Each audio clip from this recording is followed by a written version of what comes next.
What is going on, everybody? Welcome back to an all-new episode of TAETRO Talks. Thank you so much for being patient with us today. They tried to keep us offline, but here we are. We made it live on stream. We may be an hour late, but nonetheless, we're still here, and I'm excited because today is going to be a good show, and I'm excited to show you what we got going on today. But I want to say hello to everybody in chat real quick first. Thank you for being here. STK, Amelia S., hey, my mom and dad are in chat. We love that. Vidana, hello. Dapia Zeta, some new names in the chat. Hello, everybody. Thank you for joining. Ray Calvin, Alan F., Passif, H2E, Pal, Beta X. Thank you all for being here and hanging out with us today. We're here every Tuesday, if you don't know, with TAETRO Talks. We usually, or sometimes we do call-in shows where you get to call in and ask advice and have cool conversations about creativity and all that stuff. Other times we have really cool guests from the music industry, people who, make cool devices, make cool software, artists, creators, all that good stuff.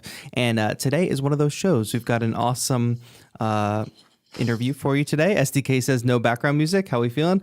It's been a morning, SDK. So bear with me, please. I appreciate you noticing though. That lets me know that it does make a difference. Hi T Sonus. Hi Urek. Thank you for being here.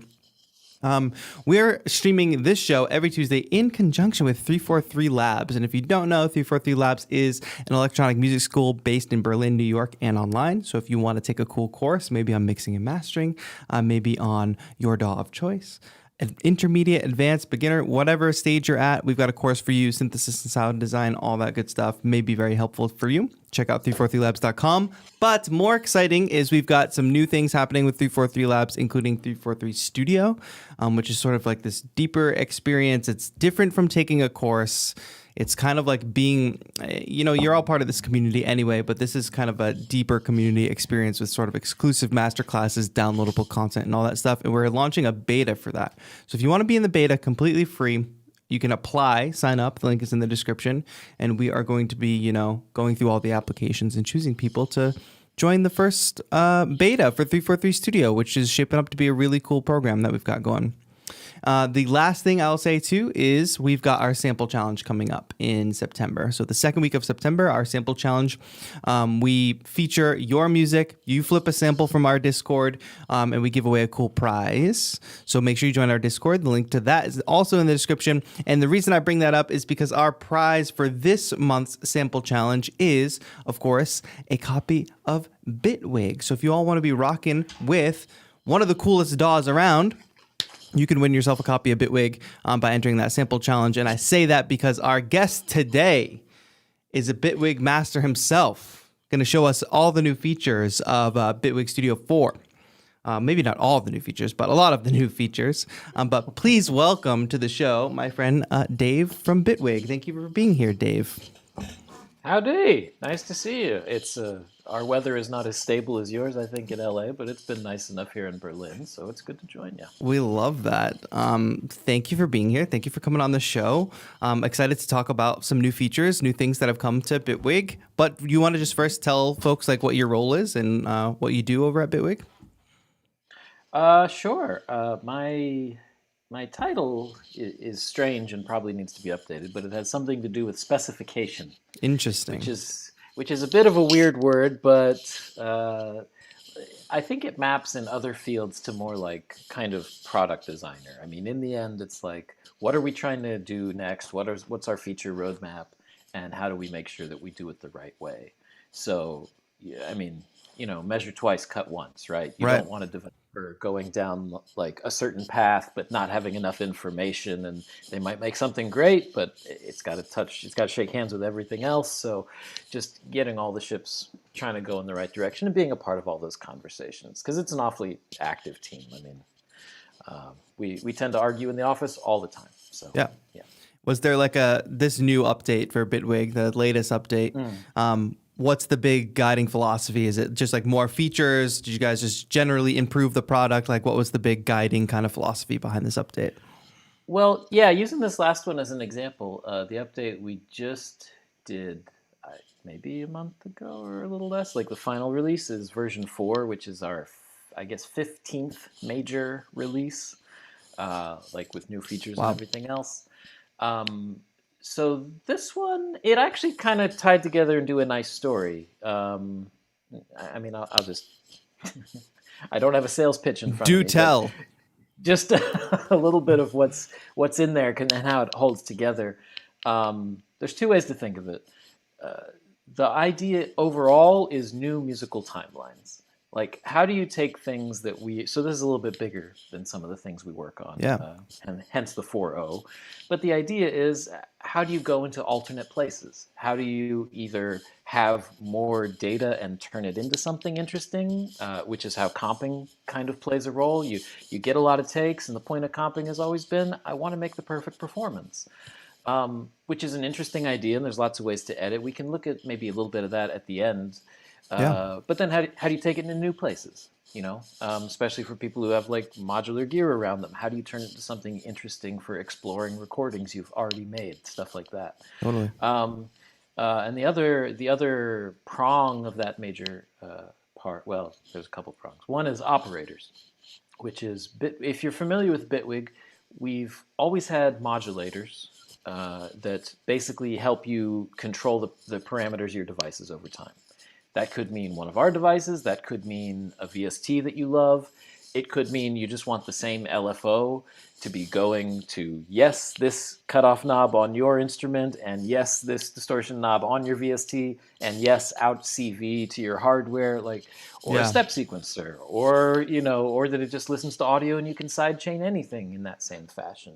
We've always had that. So operators is kind of bringing the idea of animation to the sequenced events, to your notes, and even your audio events if you want, so that they can start having things like probability and how they relate to each other, and how you can even bring performance elements into it to say, oh, well, when I trigger this, these notes are going to play, but when I turn it off, now a different set of things play altogether.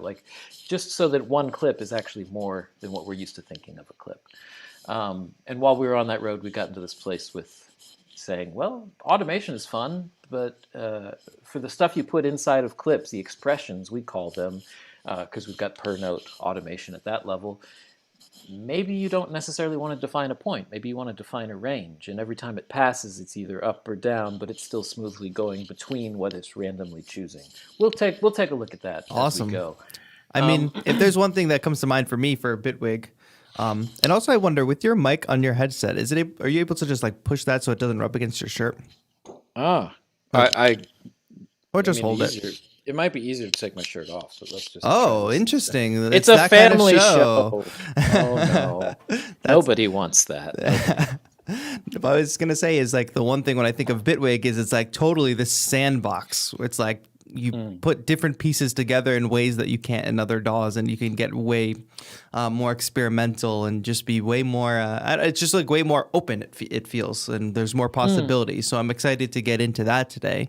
Thank you. If you want to dive in and poke around, show us some stuff in the DAW. Let's just do it. I mean, maybe Sure. I can buttonhole that last point, the conversation we were having just about how do you get to features and where do they come from? Yeah. It's not always linear, which is what's kind of funny. I mean, this is not what I'm here to show. This is just what's on the screen. Right. But, big, dirty, super feedback bass. Let's go down some octaves. Ooh. So if I were to trace this, an oscillator whose output is going back and partly into a phase input of another oscillator whose output is going into a phase input. They're all kind of connected to each other and making a mess. But then in the end, so there's your sandbox part, right? I've got all these pieces. I can try them out. I can see if things are terrible and not blow up my speakers at the same time. Yeah. But then at the end, one of the features that came out of it that people like the most out of the grid, which is what we're looking at now, our modular sound design environment, is just, part of that conversation of getting there was, okay, well now how do we show all this? Because it's one thing to put it in a PDF manual, but it's different to have it in front of you. So,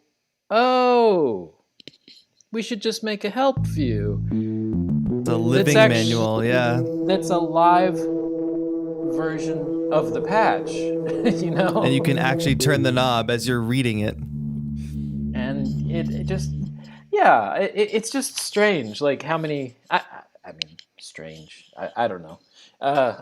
It's nice how many people say, hey, this is like the best feature you've got. Super smart. So it's funny how you get to where features come from. You know, Yeah. it's not always like this obvious linear thing when you're inside making the sausage. Right. But before I get too hungry, let's play around for a minute. So what do we have here? Still octave shifted. That's the problem. We got some grooves going. So I was talking about how in this update that we have this idea of operators, and what they actually do is they change how or when, particularly when, events trigger. So that could be notes, that could be audio. It just be fun to see what that means. Yeah. So I'm going to go ahead and just create a clip here on this. All this is like a velocity sensitive 808 from a sample pack we did a while ago, a base 08 thing that's just like round robin and all this business. So we don't have to worry about that part.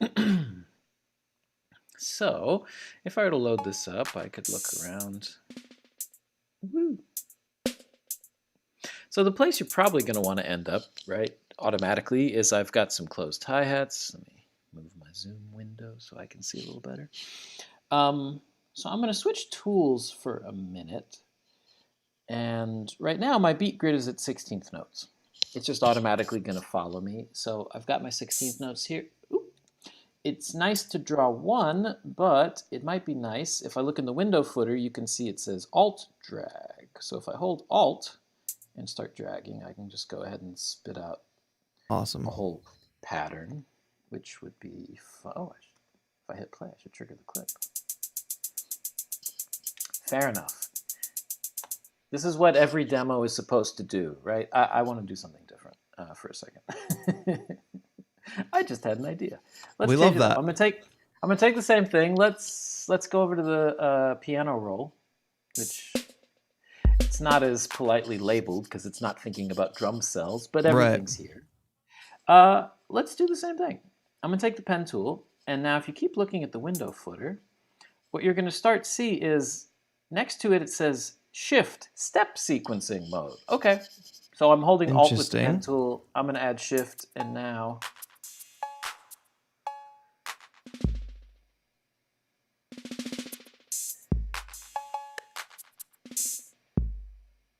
got it. And you're just doing that by holding Alt. I'm just dragging around because it's fun. Part of what you start thinking about when you're trying to expand the idea of a loop is, what is a loop? It's just, honestly, it's whatever repeats, because nothing's a loop until it repeats, and then suddenly everything's a loop. So I have no idea what I've got. Let's try it.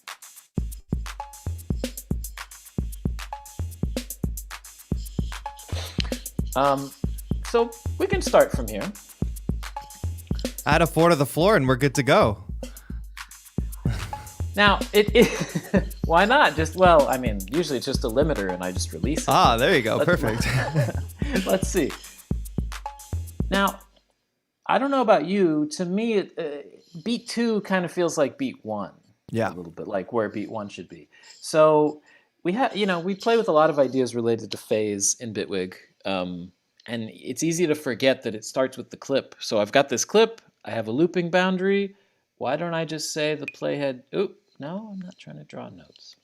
Maybe I should just say the playhead should start here instead. Okay, good enough. Okay. That is There we go. Yeah. So from there, that's a little bit fun already. Let's scroll. So if I start selecting a note, you are going to see this section over here called operators. And what we're talking about is there are basically 4 different modes. And we can just go through them kind of one at a time, but we'll just use them musically so they'll come up at different times. Sure. The most obvious one has a little dice icon, chance. So in the end, chance is just saying maybe it happens, maybe it doesn't. A funny little secret with all of these operators, it helped me think of it in a different way. They are all reductive for the most part. There's one that's a little bit different, but 3 of them are just saying notes are going to happen less often. And the funny thing is, as a musician, and when you start thinking of this as really a way to teach the computer to think the way you would as a producer, like how you would compose in a moment, then it becomes really interesting. Right. So, I will now endeavor to prove that. Don't take my word for it. Let's So see it if in we go action. let's go ahead and select all these notes to start with. Chance is actually an easy one because it's just a flat value, 0 to 100, so it actually charts pretty well. So where we have, velocity showing here, mapping on the notes, we do also have a chance parameter. And what's nice there, if I go ahead and select all of these notes, I can then just drag it up and down. Now, do we have funny dice icons appearing suddenly? Yes, and they're I even love on that. the notes. Yeah. Oh, yeah. So it's just the ones on the notes are the ones you see all the time. What it's just roughly telling you, all of the operators actually have some visual effect on what you're seeing, and in many cases on playback as well. So you can kind of, we try to do a lot interface-wise, because Yeah. if you can see it almost before you hear it, it's kind of more of an instrument, it's responding, and then you're interacting with the sound instead of it just being you hear a result eventually. It's like, no, let's get inside. Yeah. And that visual so- representation is really good, because what I could see in other software is like if you had just the operator menu that was on the left side and you change the chance, you could just have that disappear and have no other indication of chance. It could have just disappeared, and then you might forget, or you might be like, wait, why is this only happening 40% of the time? And then you're like, oh yeah, I turned chance on. But here it's not hidden. It's like, that there's some indication that the chance has been edited. And not to be too, thank you, and not to be too ridiculous, but it's literally like, oh, 1 dot, well, that means it's between like 0 and 20%, and 2 dots means it's between 20 and 40. It's just like, That's great. It's Yeah. it's ballpark, Yeah. So if I start around here, we're around like 75%, let's say. And if I hit play, we'll get what we expect. Some of these notes aren't going to trigger each time.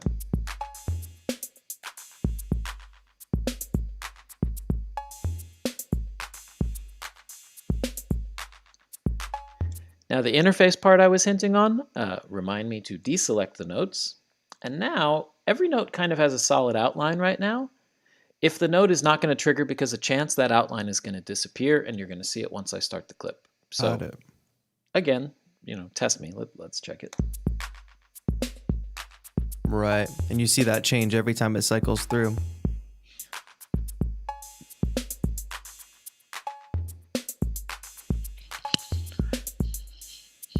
And yes, for the purists at home, we could take the beat 1 kick drum and say, well, maybe that happens. Sorry, purists, 97.7%. Close enough. Just enough to still keep them angry. Yeah, we don't take requests on Tuesdays. Exactly. So another idea, I mentioned this whole spread idea, which is kind of started showing up across the program in anything that you automate within the clip.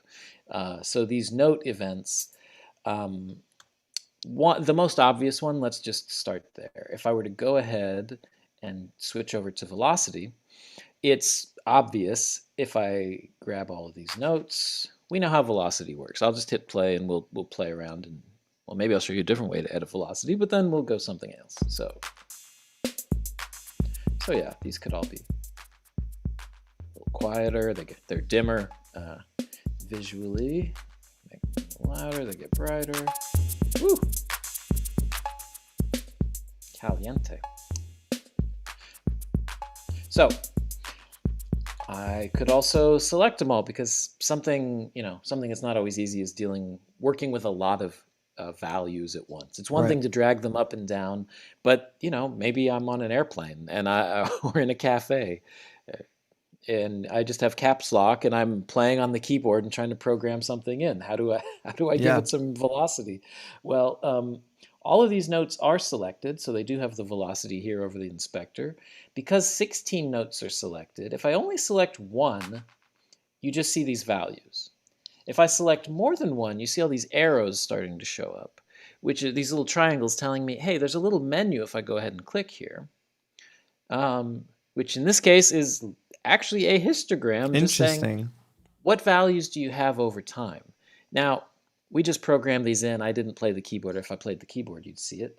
But instead, let's just turn the chaos knob up and say, hey, and you can see it in both dimensions, either on the screen or here. There's a way to just put some feeling into something. So now they're up and down a little bit randomly. Maybe now I can adjust the midpoint. Sure, that was the easy thing to do before. Or maybe I like it, I just am in the wrong range. So now we can kind of bring it in or expand it a little. So just some different ways to work with things. Right. Now that's not the feature we were going to talk about. Let's go ahead and grab a few different velocity points. So the idea of spread is just these exact points aren't defined. Maybe I want it to fall within a certain range each time. And that would be nice, kind of like we have the chance. The dice are getting, cast. The dice are cast with each pass of the clip head at the beginning. So if the playhead is passing the clip. So if I hold Alt down here, and now I've got adjust velocity spread down in the bottom, I actually have a value for it over here as well. But it just feels right to me interacting on this side because you start seeing a visual like this. So all those colors are now getting thrown kind of like a highlighter hinting the range. If I have it selected, you get the crosshairs. You get it super clear, the hash marks there of what the range is. And just like when I hit play and you saw the chance being visualized on the notes, will it happen, won't it happen? It's going to show you exactly the velocity of those selected values before we get there. Maybe I'll do these early ones too. And now I'll hit play, and you're going to see it start being a little more fixed.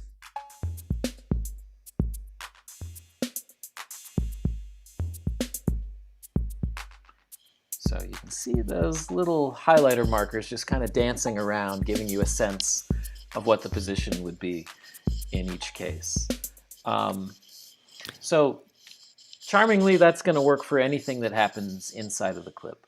So that could be velocity, that could be timbre or pressure or gain or panning for every individual note. Just kind of like each time. Yeah. This just seems to be a guiding philosophy of the software in general, like visually representing these features in a very intuitive way. Like it's just so intuitive, and you would never think that it would be a possibility. Interface is pretty important. For sure, yeah. It didn't used to feel that way because a lot less was possible. But right. I mean, now, why not? Thank you. So there's a little bit of the operators at work. I mean, that's just the first one. That is just chance, and that's this idea of spread that we've kind of started putting on top of everything else. Now, I know there must be a cowbell in here somewhere. Of course. Where is CB, I see it. Maybe. There he is. Yeah. There's my boy. So let's look at one other thing. Yes, we want cowbell all the time. And this kind of goes back to the idea of these are reductive, the idea of operators, but that's not necessarily a good thing. Not necessarily a bad thing. Not necessarily either. Yeah. We'll make it a good thing. Thank you. So I'm going to go ahead and grab all these, and I'm going to go down to the last operator, which is called recurrence. The idea here is, what if each event inside of the clip was actually thinking about a bigger number of loops than just playing back once? So in this case, I could drag this up and say, let's think in units of 4, maybe. So if I just hit play, what's going to happen, and you'll get a little visual over here to get a sense of which of those cycles we're on, they're all just going to play on the first one, and then they're going to stop playing after that. Well, let's just set it to 2. That's a little bit. Right.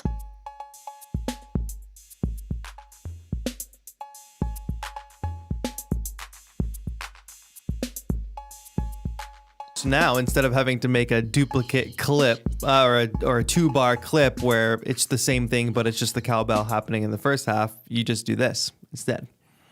That's kind of exactly it. Or, let's go to Obvious Town. Or you do a fill. Okay. Or a symbol. Yeah, exactly. It's symbol time. Yeah. Symbol be big, please.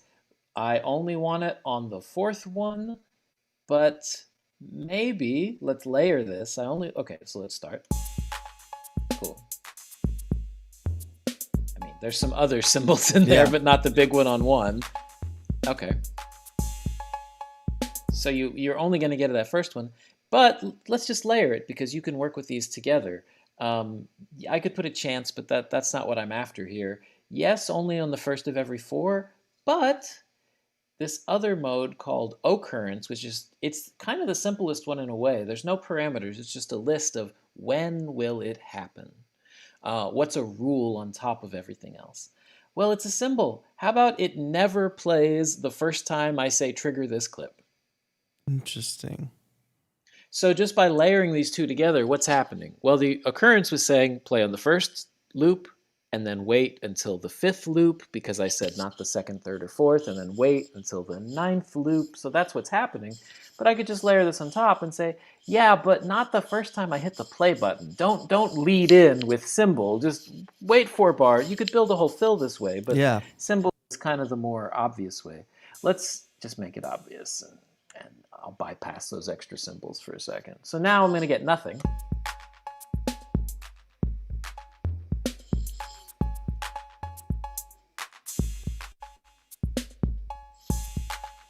I apologize for clicking it and previewing the symbol ahead of time. Don't spoil the end. Yeah. Yeah, and I was looking in that Occurrence menu too, and there's lots of options there. Like there are like so many options. I wonder what makes fill mode. I see those options there: fill on, fill off. Like what is the difference there? Well, this is where the performance element comes into it. So, what would you? I mean, if I'm thinking in the broadest possible sense, fill mode really just means I can define an alternate timeline. Got it. Now, what it means on the ground, it's however you want to think of it. This, up in the play menu, is this fill button, which I've already got pinned. So it's always sitting up here in the top. Right. It is a global control that will be heard when I press it by any track using these operators or some other things as well. So I could just as simply go ahead and MIDI learn this and assign it to a button on my controller and think of it, I'm playing live now, and when this button goes on, anything that's paying attention will say, oh, fill is on, then that means certain notes should play. Or it could mean when fill is off, other notes play, or it could mean play more notes, it could mean play less notes. It could also be a modulator signal. So you could say, oh, that means fill, and that means the distortion over here, and my chain got cranked a little bit, and then it's back down. So just to demonstrate that for a second, you know what? Let's just, we drew notes before. It was fun. I mean, I had fun. I don't know about everybody at home. I'm having lots of fun. And by the way, chat, if you do have questions, you want to ask questions about Bitwig, feel free to drop them in the chat. And if they're good questions, I will relay them to Dave. They're all good questions. Okay, let's see. You say that now. It's true, and then I will be angry later. Let's see. I'm just gonna draw a whole bunch more stuff. Cool. Okay. Now this is I'm wagering this might be too busy. Maybe slightly. Whew. Okay. So what I could do now is just haven't been on a trackpad that often lately. Let's grab all of this. Let's go ahead and say for the occurrence mode, I would like to say when fill is on, these are going to play. Again, you get an icon. Everything in the list had an icon, and that's what you see on the notes if you're zoomed into the level of seeing it. So now, if I hit play, you're not going to hear any of those.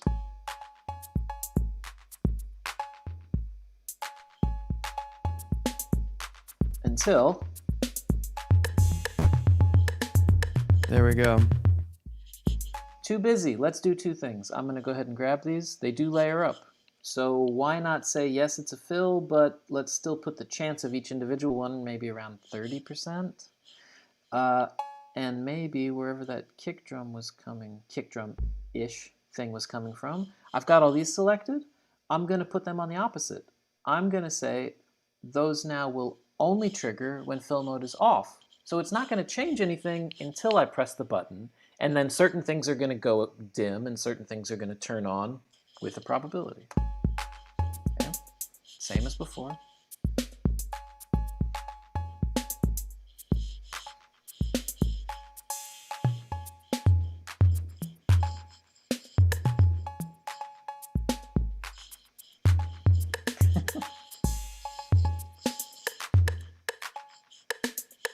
Yeah, in terms of a performance, that can get really exciting for sure. And that can get just really fun, especially when you start combining like you are right now with chants plus fills plus the occurrence, that seems like super fun. Well, and in the end, again, it's kind of I like the feature a lot, but it's really best shown in some kind of musical context instead Sure. of like, oh, this is capable of 5 different things. Like, well, Right. yeah, but is it useful? Right. Well, so that's kind of the fun way to think of it. Maybe we can take a little detour because there are a bunch of these things here. A lot of these are with and without. And to me, those are really interesting because all of those with or without options are what bring in the idea that notes can relate to each other and affect each other. Could be notes. Again, this would work on audio. We could look at an example for that. I just feel like the notes are clearer Yeah. to see it and hear it. So maybe that dirty bass that we had before, let's bring that fella back. So we saw this patch a minute ago. I'm just going to play. I've got a lot of ornaments thrown in on top of this. As you can imagine, this was just kind of playing long notes originally. Just this for about 8 bars, and then, oh, dominant 7 back to the root. Okay, fine. Yeah. And then I just said, well, let's add some ornaments on top. And again, if I know my options are to be reductive and to say maybe less things should happen at a time, then you get to start with more ideas and then figure out a way for the computer to cycle them in and out and to make decisions while, again, if I'm performing, doing something else, or if I'm in production mode, it just might do something I didn't expect. So, well, we can try them together. Why not?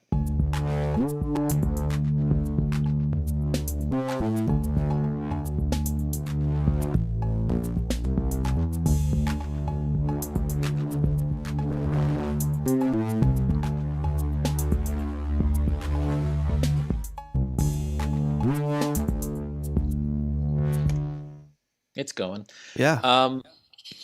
But that's the fun, that as a bass friend is of mine. thick. I will take that as a compliment. Of course it is. Thank you. A friend of mine used to say it a very nice way. This is a monophonic sound, right? It's a bass sound. So what's nice about this, especially, to get ahead of ourselves with chants or saying some things are going to happen sometimes and they're not going to happen other times, this is a great place for it. Because if a note doesn't happen, it keeps sustaining. And if a note does happen, when it lets go, you're back to the original. So it's kind of like you have a safety net if you're working in a mono way. As a friend of mine used to say, monophony is not a subset of polyphony. Monophony. It's not just a limited version of it. It's a totally different way to play if you approach it that way. Yeah. So preaching aside, Like that. Let's take this little chain here for a second, and maybe I'll even just move the clip start, just so when we hit play, we're right there for a minute, and we can solo this. We don't need the drums for a moment. All right. So what happens if sometimes I want this little riff underneath to happen, and sometimes I don't? Well, it starts in a logical place. I'm just going to take the first note and assign it some kind of chance. Now the problem is, if I grabbed all 3 of these notes and set them all to 40%, then I'm going to start fragmenting my musical phrase. Right. They're not going to all trigger or not trigger at the same time until we make them do that. Oh, of course we can. Well, we can be convincing. So I'm going to pick the first note. I've got it at 40%. Maybe a little bit less would be more fun. Let's go down to like 30% because there's a lot of these ornaments here. And then I'm going to grab these 2 notes that follow, and I'm going to say they should only trigger, here's our recurrence options, with. There we go. This is how this comes into play. So plays when last event did. The very the note that happened before, did it trigger or did it not? Okay, Right. if it didn't trigger, then I'm not going to play. Why is it so smart? This is so smart. Well, you say that now, but some smart folks over there at Bitwig. Thank you. So let's just try it. All right. Yep. Oh. There we go. Random played along. I mean, so many demos. It's like you have to explain when you 8 times in a row, and it chose no on an 80%. It's I mean, you just have to tell people, look, you live by random, you die by random. Yeah. You don't have a choice. Thank you, probability. That was nice. So now, if I grab some of these other leading notes, I'll just select them as not shift. Yeah, you need to happen all the time. But all these others are just optional. Oh, not double click to delete. That was silly. Okay, now we select them again. Select. What did we go with? We went with like 40%-ish. Let's put all these to also 40%, give or take, maybe a little less. And then again, these two had partners in crime over there, so let's pair them together. Let's say that those are going to happen only when that previous note did. And don't need the playhead there anymore. We can play them both. Let's just try it.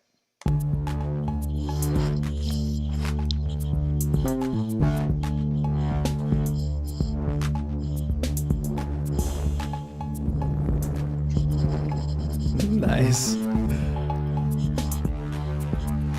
And then the next time.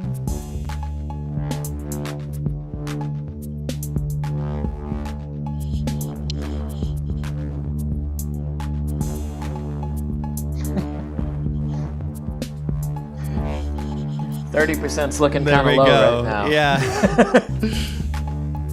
We pushed our luck on that one. I know. They were nice the one time. I should have known. First year I lived in Boston, it snowed the first week of May, and I just took it as a warning. It's like, we can do this to you. Okay. That's a perfect introduction. Yeah, it was.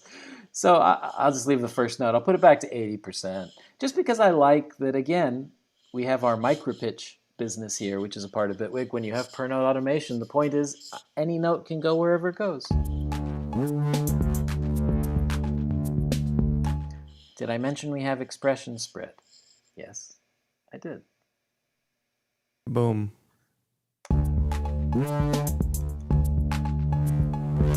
Oh. Now, it's moving so quickly, let's make a nightmare. Let's end in the right pitch, but then make it sloppy in the middle. All right. Love that. Let's have the note actually play. Oh, that is pretty cool.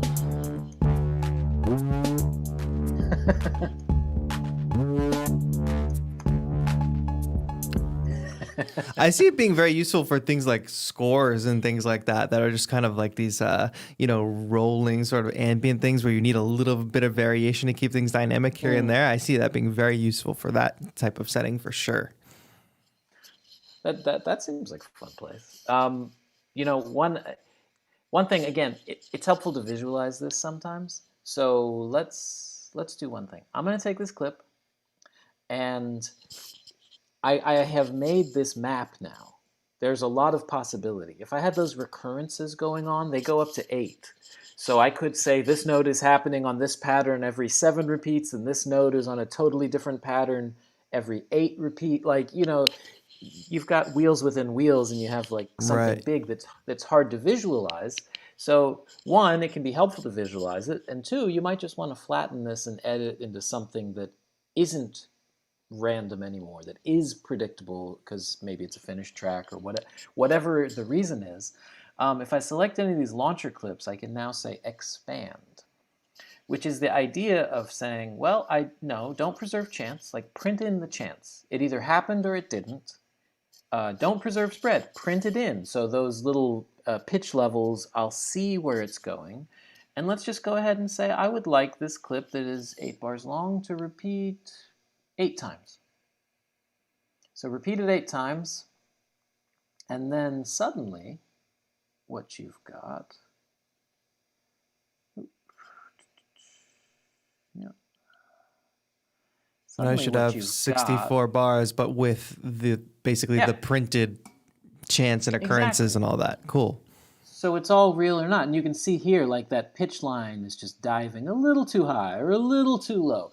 And now it's just, I could hit this button 7 times if I wanted, have 7 different versions, and maybe that's the way I want to work. Right. Just to try things out, and then, you know, maybe I do 100 repeats because I'm trying to pick the 8 bars. The perfect one. Yeah, exactly. Yeah, I mean, they're all snowflakes at a certain point. So. Right.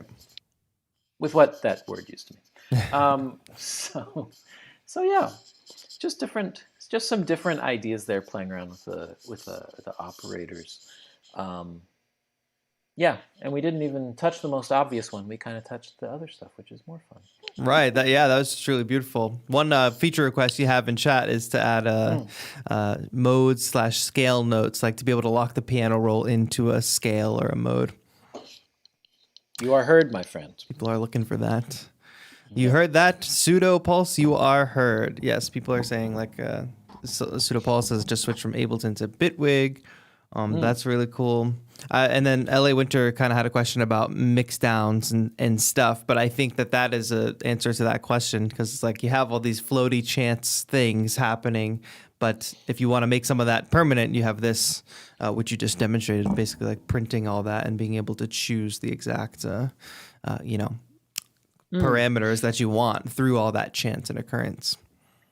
I'll throw in one other idea. Sure. Just it's a little bit. This was the one that had all the chant stuff going on a lot. This was that drum business. Right. So this is different every single time because chants is on top of it. Something that we added for a couple different reasons is now on the clip. Spoiler alert, random numbers are not truly random. We have to generate them. We have to think of it. I mean, this is right. You want to make money, go into cryptology, work for a bank. That's just the nature of the world. But now every clip, if you take a look over here in the inspector, has a seed parameter, which in random talk, it's just how are all these values getting generated?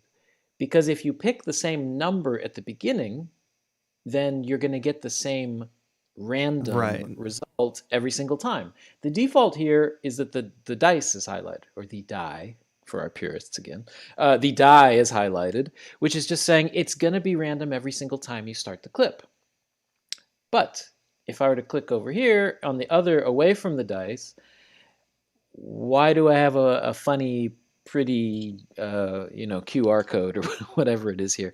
Because seeing a 12-digit number doesn't really help us musically. It's just the idea that I have now imprinted a seed value.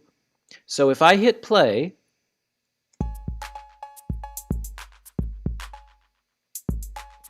okay, now I'm going to hit play again, and you're going to hear exactly the same thing. Because it's being seeded from the same number. Now, even more complicatedly, you realize every time it looped just now, it was playing something different, because that seed updates every time that the loop happens, but it's updating in exactly the same pattern. You don't ever need to reach for this button unless you do. Again, this would be a way like expand to say, make it a little bit more predictable so that I can keep the thing that I can find something I like and stick with it.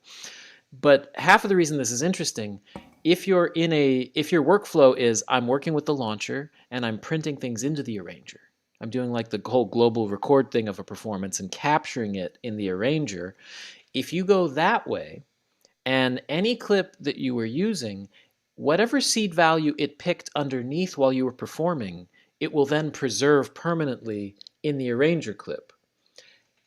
Who cares about, this sounds like doing your taxes, but the point in the end is whatever you heard during performance, even if it was random, these values will be exactly the same when you play back the arranger afterwards. So it's not random. It's the same thing you heard. It's the same thing that, oh, it played that note, then I I changed what I did with the knobs. It's preserving your entire performance Right. and how it worked in that moment. The same random.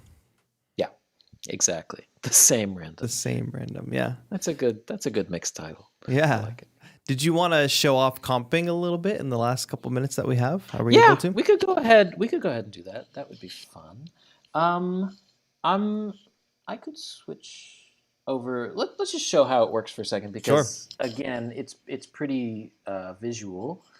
So just the nuts and bolts, and then a weird new workflow. Yeah. So let me try to do this kind of quickly.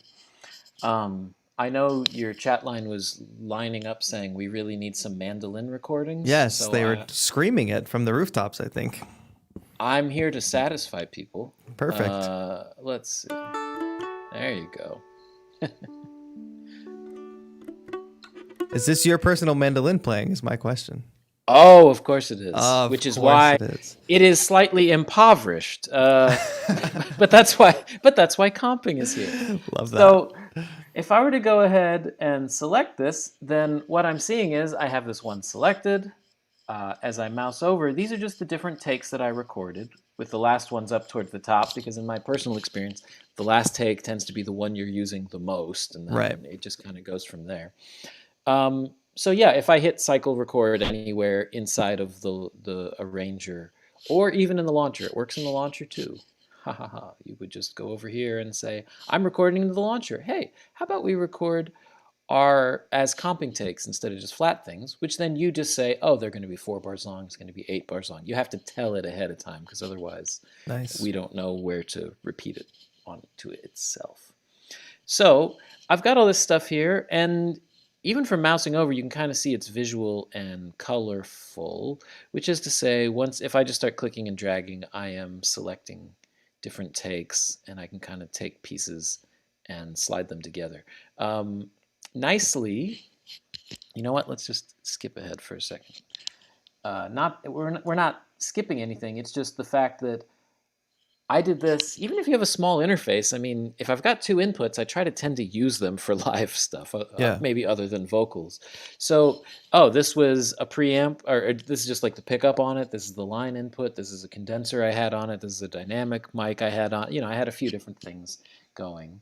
So if I just go ahead and select them all, and I'm going to switch over to Edit View again, which is just a bigger version of the clip editor, I do have 3 different takes. And now, if I use these simple gestures, I am editing all of them together, because when you capture a performance this way, you don't want to mix and match the recordings of the guitar. You want the same performance to get selected, or it just starts sounding weird.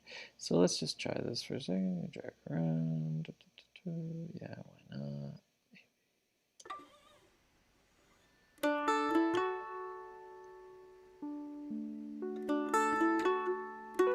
That's better.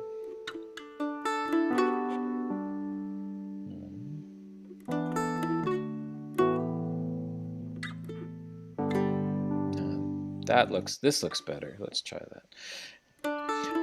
Now, by the way, while it's getting to here, this one I have selected, why not map the arrow keys? If I just press up or down, it's going to follow.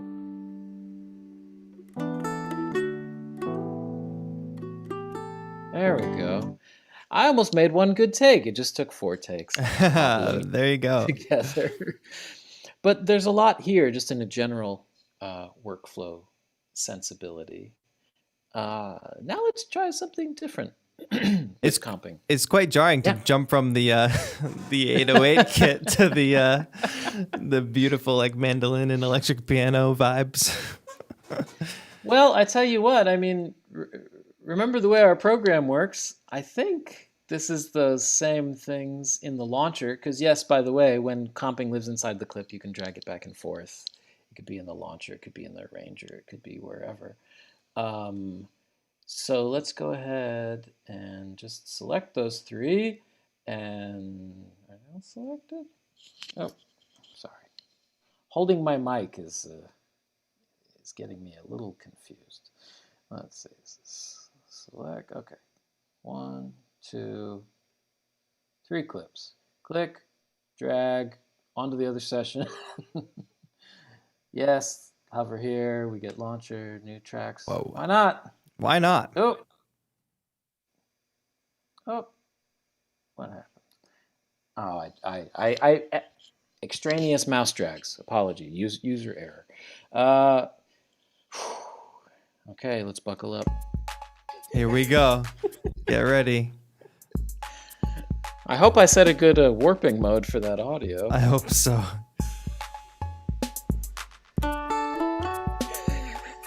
I think this is a new genre, perhaps.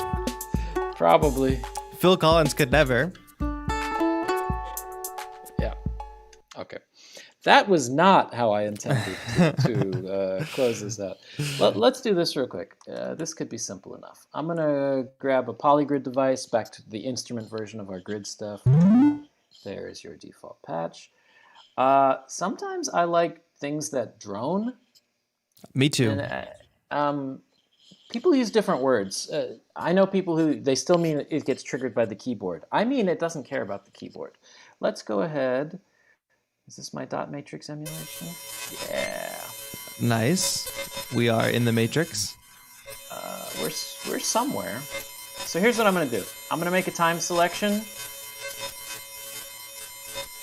Let's just say 2 bars.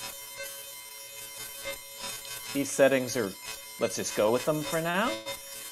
And now I could, I'm clicking on zoom accidentally. And then I could say bounce in place. Okay. Oh, and now I'm going to change my settings.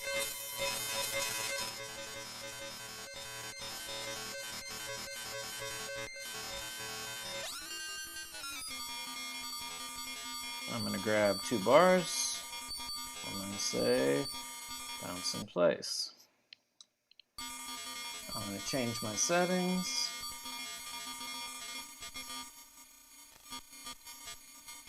I'm going to grab 2 bars. I'm going to say bounce in place, maybe one last time, and then we're going to finish this up. 2 more bars, let's go. Anytime there's a button labeled space, you should obviously press it. Of course. Yeah. I'm not even going to touch anything. We're just going to go with that. Okay. Thank you. No more droning. I'm just going to make a big audio file. I'm going to select all this. I'm going to say consolidate. Okay. And now a new way for exploring audio with comping, because comping is an interesting technique that deserves something else. I'm going to fold 2 takes and say I have 4 takes. They are each 2 bars long. Yes, they are. And now I have this. And okay.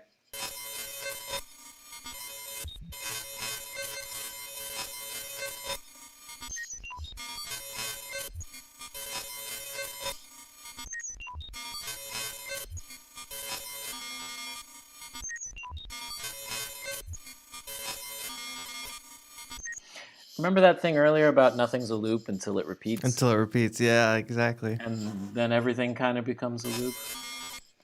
Where'd we go? Let's bring our friends back. Oop. No, not you, mandolin. We've heard enough of you. It's not that kind of party. It's...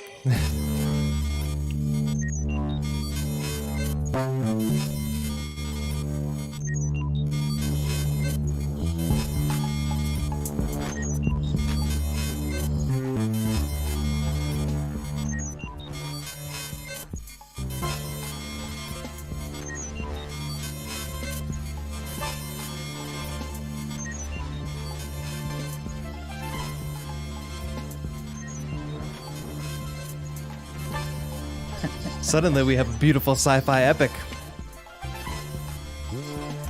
Well, everything's a dystopia now. I'm sorry to... We're all aware. Yeah. This is all great and a lot and exciting, and I think chat was enthused by this, by looking at some of these new features. I am definitely enthused by looking at a lot of these new features and potentially applying some of them for sure. That was really cool, Dave. Thank you for showing us all that. My pleasure. Thanks to everyone for coming to my house. No, it's great. Like I said, version 4 is out now. If anybody had an upgrade plan, you automatically got it because that's active because our upgrade plans work that way. It doesn't matter how big the number is; it's part of the package. We love that. But yeah, no, thanks. Awesome. It's a fun sandbox, and it's fun to share it. Totally. And to see you again, my friend. Yes, for sure. If you all enjoyed that, please head to the Bitwig website. Check it out. I know you guys got the free trial, and the trial is cool, right? Because it's like unlimited. It's just like try it for free for a limited time. Right now, if you download it, it can always work as a demo, which means you can use any of these features. You can play around with them. I think saving and exporting is disabled.